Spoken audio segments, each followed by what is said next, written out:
তোমার যদি জীবনে চাওয়া হয় আমাকে প্রচুর টাকা ইনকাম করতে হবে, গাড়ি বাড়ির মালিক হতে হবে, তুমি যদি শিক্ষক হতে চাও তাহলে তুমি গাড়ি বাড়ির মালিক হতে পারবে না। তুমি যদি বিসিএস ক্যাডার হও তাহলে কিন্তু গাড়ি বাড়ির মালিক হতে পারবে না। হতে পারবা ওই সিস্টেম করে।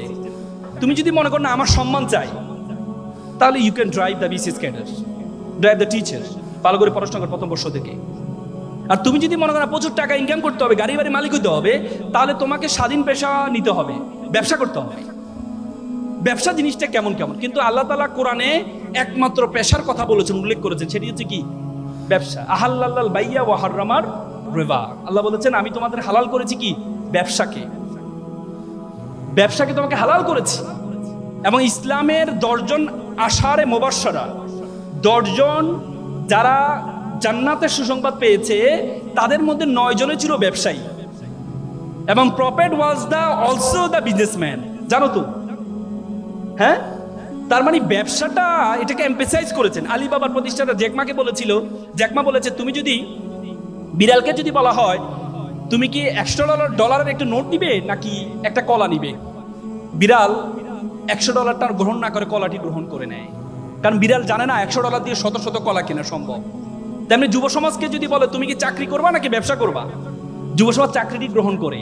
যুব সমাজ জানে না ব্যবসা দিয়ে শত শত জনকে চাকরি দেওয়া সম্ভব। সুতরাং তোমাকে সে ব্যবসায়ী চিন্তা করতে হবে। এবং তোমরা জানো যে ইসলামের যে প্রচার প্রসার হয়েছে, ব্যবসায়ীরা এসে কিন্তু প্রচার করেছে। তোমরা সিন্দাবাদ দেখেছো না? সিন্দাবাদ কেন আমরা দেখেছি? সিন্দাবাদে দেখবে ব্যবসায়ীরা আরব থেকে আসছে, সেখানে ব্যবসা শুরু করেছে, বিয়ে শাদী করেছে। মানুষ দেখেছে যে অন্য ব্যবসায়ী আর এই ব্যবসায়ীর মধ্যে পার্থক্য আছে। এই ব্যবসায়ী কথায় সালাম দেয়, সুন্দর কথা বলে, হ্যাঁ, স্বচ্ছতা আছে। তখন মানুষ একজন করে কি ইসলামের দিকে ঝুঁকে যায়। তার মানে ব্যবসা। এবং আল্লাহ রাসূল একটা হাদিস আছে, কাজাল ফাকরু ইয়াকুন আল কুফরান। আল্লাহ রাসূল বলেছেন দারিদ্রতা মানুষকে কাফেরের দিকে ধাবিত করে, দারিদ্রতা মানুষকে কাফের বানিয়ে ফেলে। সুতরাং আমরা সবসময় এমফেসাইজ করি যে গরিব থাকো, টাকা পয়সা এত লাভ কি, দুনিয়া করা দরকার না, আখিরাত করো না।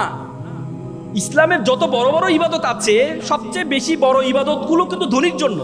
রোজা, এই তোমার কুরবানি কার জন্য? গরিবের জন্য। হজ কার জন্য? গরিবের জন্য। যাকাত কার জন্য? গরিবের জন্য। কার জন্য? ধনীর জন্য।